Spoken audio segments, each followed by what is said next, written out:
Hello friends, welcome to my channel. আমার আরও একটি ব্লগে তোমাদের সবাইকে জানাই অনেক অনেক স্বাগত। আজকে হচ্ছে বুধবার আর ছাদ থেকে আমি আমার ব্লগটা স্টার্ট করছি।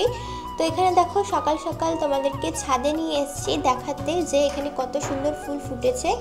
এখানে দেখো একটা ফুল ফুটেছে এই রকম জবা, কি সুন্দর না কালারটা।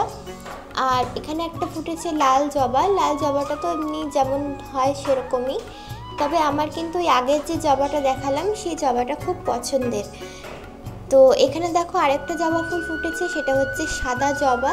আর এখানে দেখো প্রত্যেকটা জবা গাছের মধ্যে সুন্দর সুন্দর ছোটো ছোটো পাতা এসছে। এটা দেখে কিন্তু খুবই ভালো লাগছে যে গাছগুলো কদিন শীতকালের জন্য একটুখানি নুয়ে গেছিলো, তো আবার পাতা এসছে, এটা দেখে ভালো লাগছে। তারপর দেখো নিচে চলে এসেছি রান্নাঘরে। নিচে রান্নাঘরে এসে এখানে দেখো সবজি কেটে নিয়েছি। এখানে কেটেছি সজনে ডাঁটা, বেগুন, কুমড়ো, ঝিঙে, আলু, কাঁচকলা, করলা, তারপরে বরবটি, কড়াইশুঁটি। তো যা যা সবজি ছিল সবগুলোই কেটে নিয়েছি। তো এটা দিয়ে একটা বানাবো সবজি। আর এই রান্নাটা কিন্তু অনেক দিন পর করা হবে। আর এটা খেতেও কিন্তু খুব ভালো লাগে, একটুখানি তিতে একটুখানি মিষ্টি, মানে খেতে খুব ভালো লাগে। যেহেতু করলা দিয়েছি, একটুখানি তেতো একটুখানি মিষ্টি, খেতে খুবই ভালো লাগে। আর এখানে আনা হয়েছে কার্ফু মাছ। তোমরা এই মাছটাকে কি বলো তোমরা কমেন্টে জানাও। আমরা তো কার্ফু মাছই বলি, তো অনেকে মনে হয় কার্ফু মাছ বলে না, জানি না আমি ঠিক। তো এই মাছগুলো আনা হয়েছে। তো এগুলো এখন ভালো করে ধোবো, ধুয়ে তারপর রাখবো।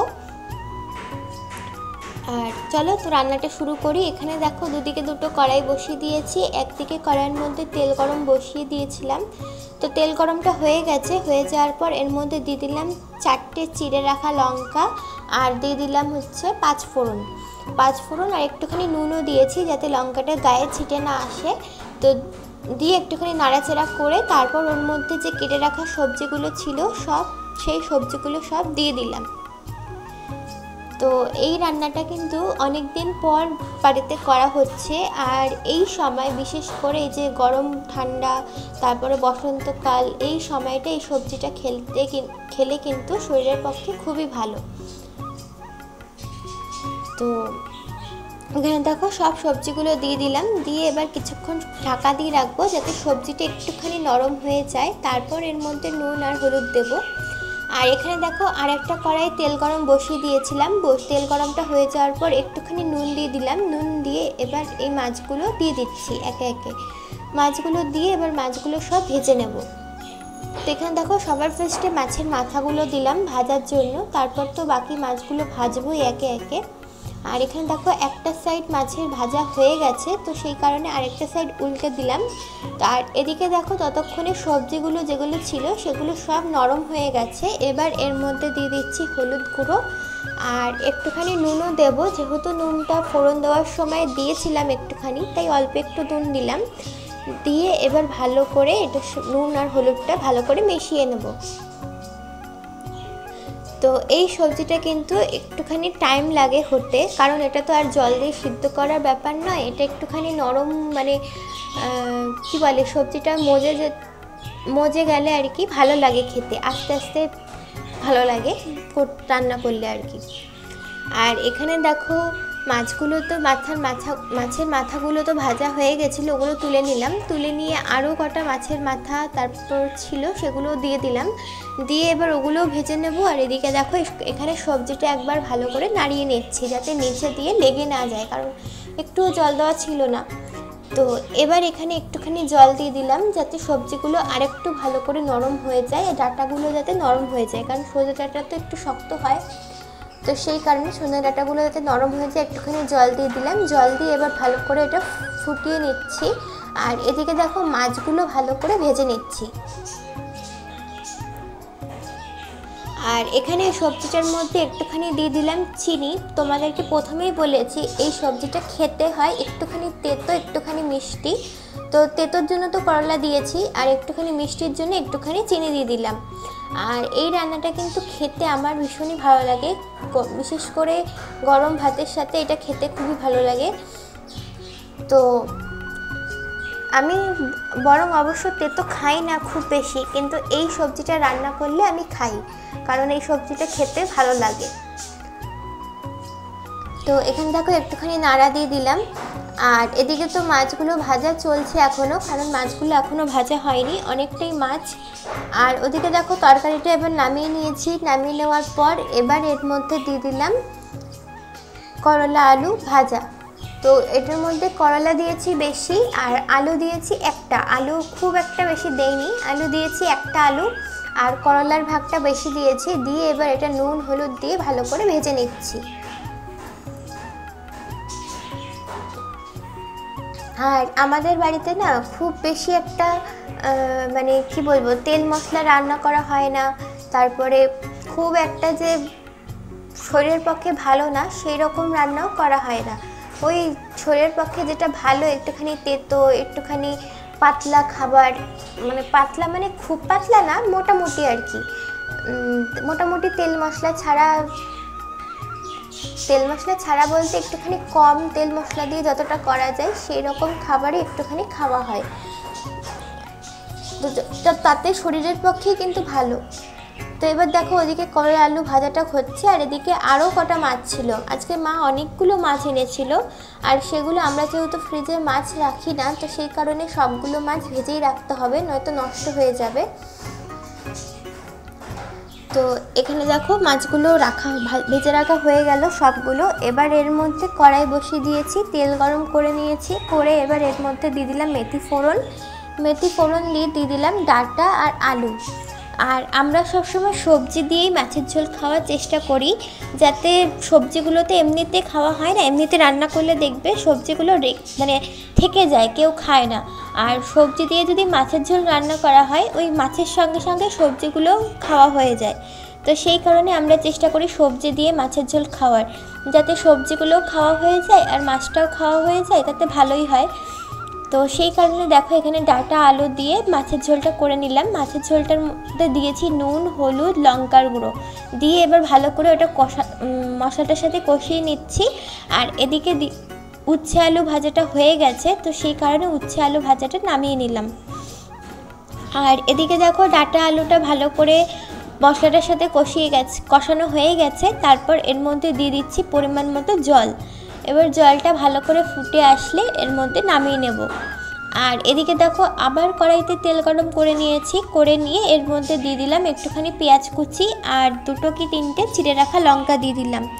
কারণ এটার মধ্যে ওই যে আজকে যে মাছগুলো আনা হয়েছিল, সেখানে একটুখানি মাছের ডিম আর একটুখানি তেল ছিল মাছের, তো সেটা তো আমি খেতে খুবই ভালোবাসি। মাছের তেল আর মাছের ডিম হলে আমার আর কিছু লাগে না।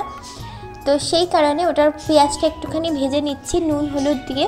পেঁয়াজটা একটুখানি ভেজে নিয়ে এবার এর মধ্যে দিয়ে দিলাম মাছের তেল, আর মাছের যে ডিমগুলো ছিল একসাথেই দিয়ে দিলাম। দিয়ে এবার এটা রান্না করে নিচ্ছি, ভালো করে ভেজে নিচ্ছি। তো মাছের তেল দিয়ে কিন্তু গরম গরম ভাত আর মাছ ভাজা খেতে কিন্তু খুবই ভালো লাগে।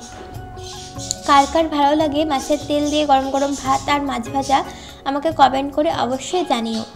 তো এখানে দেখো ডাঁটা আলু দিয়ে মাছের ঝোলটা যেটা ফুটছিল ডাঁটা আলু দিয়ে, সেটার মধ্যে মাছটা এবার দিয়ে দিলাম। মাছটা ভেজে নিয়েছিলাম তো আগেই, তো সেইখানে ভাজা মাছগুলো দিয়ে দিলাম। দিয়ে এবার এটা কিছুক্ষণ নাড়িয়ে নিয়ে এবার কিছুক্ষণ আর 5 থেকে 10 মিনিট একটুখানি ফুটিয়ে নেওয়ার পর নামিয়ে নেব। আর এদিকে দেখো মাছের তেলটা ভালো করে ভেজে নিচ্ছি। আর এদিকে দেখো মাছের তেলটা অনেকক্ষণ ধরে ভাজতে ভাজতে প্রায় হয়ে গেছে। এবার মাছের তেলটা নামিয়ে নিচ্ছি।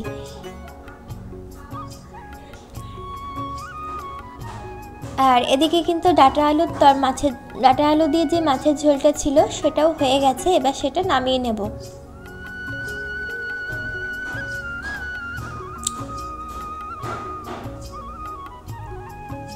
তো এটা কিছুক্ষণ ফুটবে, তারপর একটু নামিয়ে নেব। তো তারপর দেখো এখানে রান্নাবান্না সব নামিয়ে নিয়েছি, সব রান্নাই হয়ে গেছে। আর ওদিকে ভাতটাও হয়ে গেছিলো রান্নাগুলো করতে করতে ইন্ডাকশানে, তো সেটা তোমাদেরকে দেখাইনি। তারপর এখানে চলে এসেছি গ্যাসটা পরিষ্কার করতে। আর এতগুলো রান্নার পর গ্যাসের অবস্থা কী, তো সেটা তো তোমরা দেখতেই পেলে। এবার হচ্ছে গ্যাসটা ভালো করে সাবান দিয়ে সবার ফার্স্টে ভালো করে মেজে নিলাম। তারপরে এখানে দেখো একটা ভিজা কাপড় দিয়ে ভালো করে গ্যাসটা ভালো করে মুছে নিলাম। তারপর চলে এসেছি ঘরে।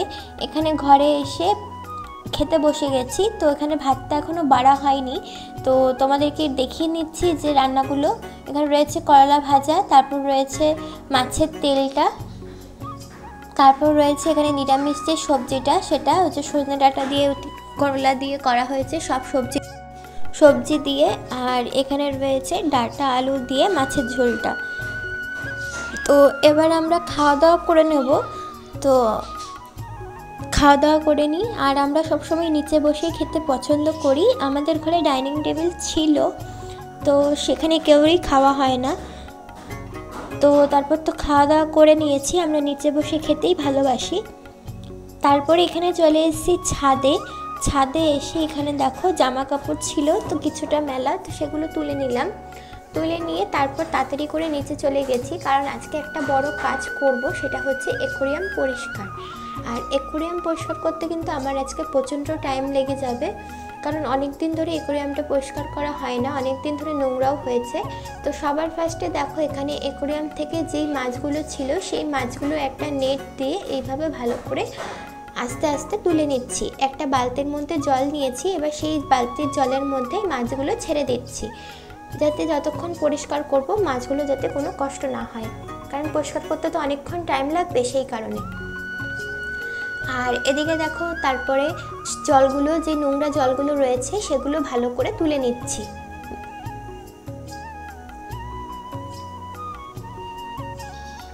তো এখানে দেখো জলটা তোলা হয়ে গেছে অনেকটাই। এবার নিচে যে পাথরগুলো থাকবে সেগুলো সব তুলে নেব।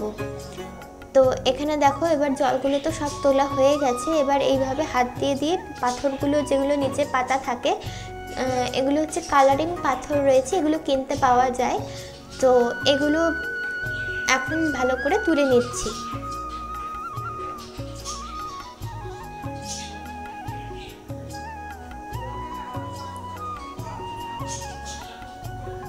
তো এখানে দেখো পাথরগুলো সবগুলো তোলা হয়ে গেছে। তারপর এখানে দেখো ওই বাকি যে জলটা ছিল সেই জলগুলো ভালো করে তুলে নিচ্ছি। আর দেখতে পাচ্ছ নিচে জলটা কতটা আয়রনের জন্য নোংরা হয়েছে, মানে লাল হয়ে গেছে পুরো জলটা। তো এবার সেই জলটা ভালো করে হাত দিয়ে একটা কাপড় দিয়ে এইভাবে তুলে নিচ্ছি, কারণ ওটা মগ দিয়ে আর তোলা যাচ্ছিল না, তো সেই কারণে। তো সবটা জল তুলে নিয়ে এবার এখানে দেখো একটা স্কচব্রাইট নিয়ে নিয়েছি। স্কচব্রাইট আর সাবান নিয়ে ভালো করে কাঁচটা ভালো করে ঘষে ভালো করে পরিষ্কার করে ধুয়ে দিচ্ছি, কারণ অনেকটা শ্যাওলা আর লাল লাল আয়রনের দাগ পড়ে গেছে। আমাদের জলে যেহেতু প্রচণ্ড আয়রন, তো সেই কারণে আয়রনের একটা লাল লাল দাগ পড়ে গেছে। তো সেই কারণে স্কচব্রাইট দিয়ে ভালো করে সাবান দিয়ে ঘষে দিয়েছি। ঘষে দিয়ে তারপর এখানে দেখো একটা জল দিয়ে ভালো করে একটা কাপড় দিয়ে ভালো করে ঘষে দাগগুলো তুলে দিচ্ছি। এটা করতে কিন্তু আমার অনেকটা টাইম লেগে গেছে, প্রায় 1.5 থেকে 2 ঘন্টা লেগে গেছে এই কাজটা করতে। আর তোমরা তো স্পিডে দেখতে পাচ্ছ, তাই তোমরা বুঝতে পারছো না যে কতটা টাইম লেগেছে। প্রায় 1.5 থেকে 2 ঘন্টা আমার লেগে গেছে এটা পরিষ্কার করতে। আর আমাদের অ্যাকোয়ারিয়াম দুটো আছে, একটা ছোট একটা বড়। এটা তো দেখছো বড়, আর একটা ওই আমার ডান দিকে ছোট একটা রাখা আছে, সেটাও সেমভাবে পরিষ্কার করে নেবো। এই দেখো দেখতে পাচ্ছ ছোট অ্যাকোয়ারিয়ামটা। তো এখান থেকেও আগে ছোট এটার মধ্যেও ছোট কালারিং মাছ রয়েছে, মাছগুলোর নাম জানি না কি। তো সেই মাছগুলো এবার তুলে নিচ্ছি। তুলে নিয়ে সেমভাবে বড়টা যেমনভাবে পরিষ্কার করেছি সেরকমভাবে ছোটটাও এইভাবে পরিষ্কার করে নিচ্ছি। নিয়ে এবার দেখো ওই যে কাপড়টা পাতা ছিল, কাপড়টাও নোংরা হয়ে গেছিলো, কাপড়টা তুলে ধোয়ার জন্য রেখে দিলাম। আর এখানে দেখো কাঁচের টেবিলের মধ্যে রাখা হয় আমাদের অ্যাকোয়ারিয়াম, তো কাঁচের টেবিলটা ধুলো পড়ে গেছিলো, তো সেই কারণে কাঁচের টেবিলটা আগে একটা ভিজে কাপড় দিয়ে মুছে নিলাম। মুছে নিয়ে তারপর এখানে একটা ধোয়া একটা কাপড় পেতে দিলাম। পেতে দিয়ে তারপর এখানে আমরা থার্মোকল পেতে তার উপরে রাখি অ্যাকোয়ারিয়ামটা, তাহলে নাকি ওই কাচের উপর নাকি খুব একটা চাপ পড়ে না। তো সেই কারণে এটা দোকান থেকেই বলে দেওয়া হয়েছিল যে এইভাবে থার্মোকল পেতে যেন রাখা হয়। তো তারপরে এখানে একটা থার্মোকল পেতে নিলাম, নতুন একটা থার্মোকল পেতে তার উপরে এইভাবে রেখে দিলাম। রেখে দিয়ে আর ততক্ষণে আমি গাছগুলো আর পাথরগুলো যেগুলো ছিল সবগুলো ধুয়ে নিয়ে এসেছিলাম, সেগুলো আর তোমাদেরকে দেখাইনি। সার্ফ জল করে ভালো করে ঘষে ধুয়ে নিয়েছিলাম। তো এবার দেখো এখানে জল না, গাছগুলো হচ্ছে ভালো করে বসিয়ে দিচ্ছি। গাছগুলো সব ধোয়ার সময় খুলে খুলে ধুয়েছিলাম, তো সেই কারণে গাছগুলো সব লাগিয়ে দিলাম। লাগিয়ে দিয়ে এবার এখানে চারদিকে এইভাবে গাছগুলো 4টে গাছ বসিয়ে দিয়েছি। বসিয়ে দিয়ে অক্সিজেনটাও লাগিয়ে দিয়েছি। এই গোল যে দেখছো ওটা মাঝখানে, ওটা হচ্ছে অক্সিজেন, তো সেটাও লাগিয়ে দিয়েছি। লাগিয়ে দিয়ে এবার পাথরগুলো হাত দিয়ে সুন্দর করে করে গাছগুলো যাতে বসে যায় সেইভাবে বসিয়ে দিলাম। বসিয়ে দিয়ে এবার চারিদিকে এইভাবে পাথর দিয়ে বসিয়ে দিলাম। তো দেখতেই পাচ্ছ এখানে পাথরটা বসানো হয়ে গেছে সুন্দর করে। এখন দেখতে কিন্তু খুব সুন্দর লাগছে।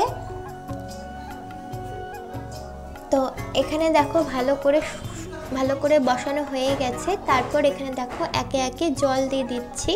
ওই সকালবেলা জল রেখে দিয়েছিলাম, যে আজকে অ্যাকোয়ারিয়াম পরিষ্কার করব বলেই সকালবেলা জল রেখে দিয়েছিলাম বালতির মধ্যে। আর সেই জলগুলো ভালো করে দিয়ে দিচ্ছি। এখন পুরো অ্যাকোয়ারিয়ামটা জল দিয়ে এইভাবে আস্তে আস্তে ভরে দেবো। তো চলো দেখতে থাকো।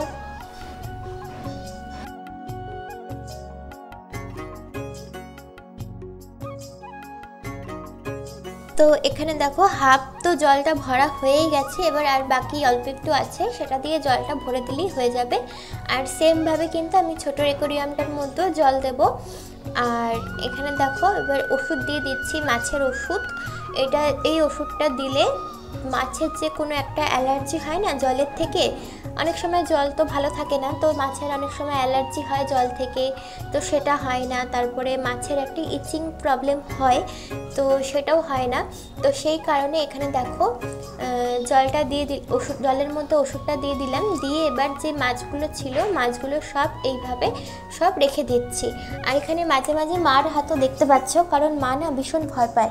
এই মাছগুলো না প্রচণ্ড লাফায়, আর লাফানোর পরে লাফিয়ে জল থেকে নিচে পড়ে যায়, আর নিচে পড়ে গেলে না মরে যায়। কারণ আর তো উঁচু থেকে লাফ দিয়ে যদি পড়ে নিচে তাহলে তো মাছ মরেই যাবে। তো সেই কারণে মা না বারবার একবার এদিকে হাত দিচ্ছে একবার ওদিকে হাত দিচ্ছে যাতে মাছগুলো না পড়ে। আর এখানে মাছ ছিল, মা একটুখানি হেল্প করছিল আমাকে।